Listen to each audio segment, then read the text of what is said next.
જૂનાગઢ જિલ્લામાં ઔદ્યોગિક વિકાસને નવા આયામો આપવા માટે 1209 કરોડના 218 એમઓયુ થયા છે।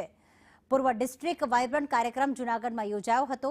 આ કાર્યક્રમમાં આરોગ્ય, હોસ્પિટલ, સંસ્કૃત ભાષા અને પરંપરા આધારિત શિક્ષણ સંસ્થાઓ, પ્રવાસન, રિસોર્ટ સહિતના ક્ષેત્રે મહત્વના એમઓયુ થયા હતા।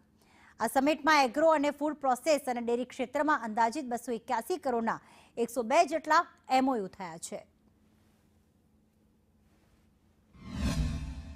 નરેન્દ્રભાઈએ જે બીજ વાઇબ્રન્ટનું વાવ્યું હતું, આજે વટવૃક્ષ બની અને જિલ્લા સ્તરે વિસ્તરેલું છે। ત્યારે જૂનાગઢમાં પણ આજે એમઓયુ થયા છે। લગભગ 1209 કરોડ જેટલા એમઓયુમાં 2858 જેટલા લોકોને રોજગારીની તક મળશે। કૃષિ ક્ષેત્ર હોય, ફૂડ પ્રોસેસિંગ હોય, ઉદ્યોગ ક્ષેત્રે હોય,